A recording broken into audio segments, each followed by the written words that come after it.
আগে যখন সেহরি পরিবারের সকল সদস্যদেরকেই দেখতাম যে সেহরিতে তারা ভাত খাওয়ার পরে প্রায় ৩ থেকে ৪ গ্লাসের মতো পানি পান করে থাকে। হ্যাঁ, যখন ফজরের আজান দিবে ঠিক তার আগ মুহূর্ত পর্যন্ত পারলে পানি খেতেই থাকে। আমিও যখন ছোটবেলা থেকে রোজা শুরু করলাম তখন আমিও এরকম ১ থেকে ২ গ্লাসের মতো পানি খেতাম যতক্ষণ না পর্যন্ত পেটটা টান হয়ে যেত এবং ফজরের আজান দিয়ে দিত তার আগ পর্যন্ত। এই বিশ্বাসেই করতাম যে যদি সেহরিতে বেশি করে পানি খেয়ে থাকি তাহলে সারাদিন ধরে আমার পানির কোনো পিপাসা লাগবে না। তো আসলেই কি সেহরিতে বেশি পানি পান করলে আমাদের সারাদিন তৃষ্ণা লাগে না? তো আজকের এই ভিডিওতে আমি আপনাদের সাথে সেই জ্ঞানটাই শেয়ার করব যে সেহরিতে যে বেশি পানি খাচ্ছি এই পানিটা আসলে কি আমাদের শরীরে কোনো উপকার করছে নাকি উপকারের পরিবর্তে আমাদের শরীরে কোনো ক্ষতি করে ফেলতেছে।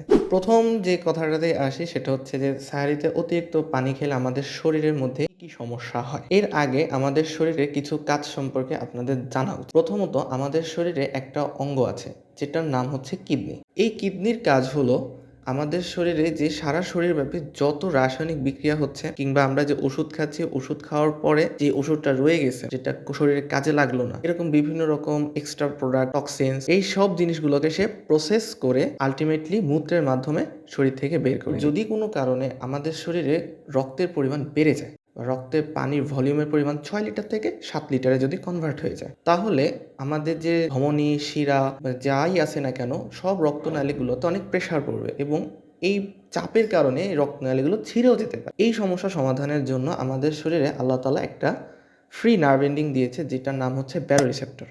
এই ব্যারো রিসেপ্টরটা থাকে আমাদের ঠিক এরকম কাঁধে ক্যারোটিড আর্চের এই জায়গাটার মধ্যে। এই ব্যারো রিসেপ্টরটা যখন আমাদের রক্তের পরিমাণ শরীরে বেশি থাকে তখন সে সেন্স করতে পারে। এই সেন্সটাকে সে কিডনিতে পাঠিয়ে দেয় এবং কিডনি তখন কিছু রেগুলেটরি মেকানিজমস আছে সেই সব মেকানিজমের মাধ্যমে ৭ লিটার রক্তের মধ্যে থেকে এক্সট্রা যে পানিটুকু আছে এই পানিটুকুকে সে ইউরিনের মাধ্যমে শরীর থেকে বের করে দিয়ে আমাদের যে নর্মাল রক্তের ভলিউম ৬ লিটার সেটা মেনটেন করে।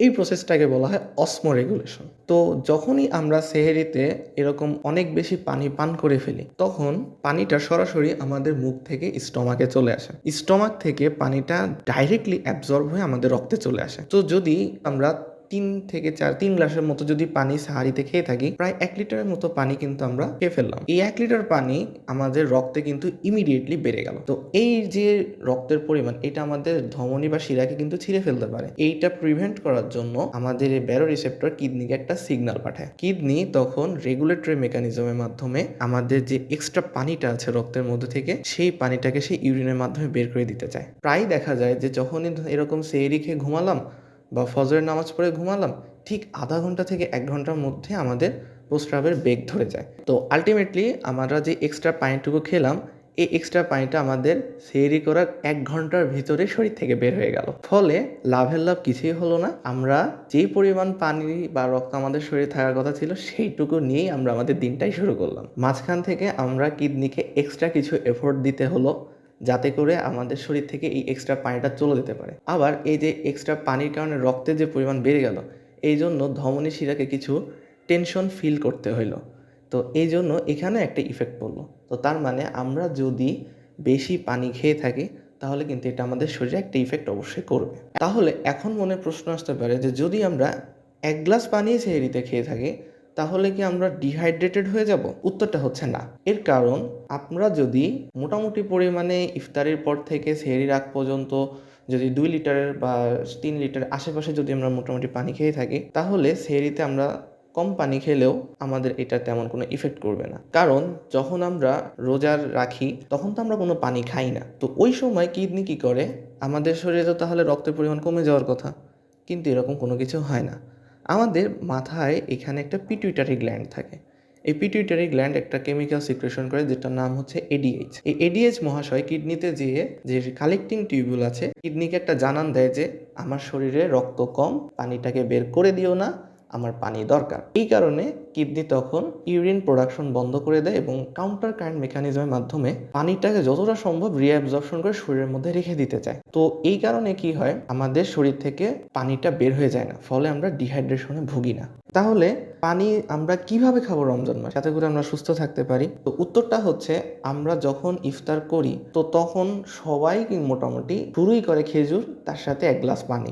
অবশ্যই সে শরবত হোক বা যাই হোক সে পানি অবশ্যই খাবে। এখন এই পানির পরে আমরা যদি পানি সমৃদ্ধ যেসব ফল আছে যেমন তরমুজ বা রসালো ফল, এইসব ফল যদি আমরা খাই তাহলে কিন্তু পানির একটা অংশ ঘাটতি আমাদের সে সারাদিন হলো এটা পূরণ হয়ে যায়। এরপরে আমরা অ্যাড অন হিসেবে প্রতি ঘন্টায় 300 থেকে 500 ml পানি আমরা খাবো। তাহলে দেখা যাবে যে আমাদের যে ডেইলি গোল প্রায় 2 লিটার মতো পানি আমাদেরকে খেতে হয়, তো ওই 2 লিটার পানির যে গোলটা এটা আমাদের পূরণ হয়ে যাবে।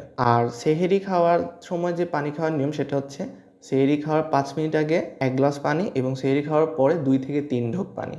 তাহলে দেখা যায় যে আমাদের যে পানি বেশি খেয়ে ফেললে আমাদের যখন একটা অস্বস্তি ফিলিং আসে যে পেট ফেটে যাচ্ছে এরকম একটা অনুভূতি আসে, তো এরকম কোনো কন্ডিশন তখন দেখা যায় না। তো কনক্লুশনে আসি, মনে রাখবেন যে সেহরিতে আপনি যতই বেশি পানি খান না কেন এটা আলটিমেটলি আপনার শরীরে থাকবে না যদি না আপনি কিডনি রোগী হয়ে থাকেন।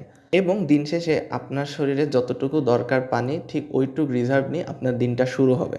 মাঝখান থেকে আপনি যদি বেশি পানি খেয়ে থাকেন আপনি কিডনিকে এক্সট্রা ফোর্স করলেন এবং তাকে দিয়ে অতিরিক্ত কাজ করিয়ে নিলেন, যার ফলে পরবর্তীতে কিডনিতে একটা ইফেক্ট পড়তে পারে। তাই সেহরিতে আপনি যদি 1 গ্লাস পানি খান এটাই আপনার জন্য যথেষ্ট। সর্বোচ্চ গেলে আপনি 2 গ্লাস খেতে পারেন। আর যারাই এরকম সেহরিতে অনেক বেশি পানি পান করে থাকে তাদের সাথে এই ভিডিওটা শেয়ার করে দিবেন। দেখা হবে পরবর্তী ভিডিওতে। সেই পর্যন্ত সবাই ভালো থাকবেন, সুস্থ থাকবেন। আল্লাহ হাফেজ।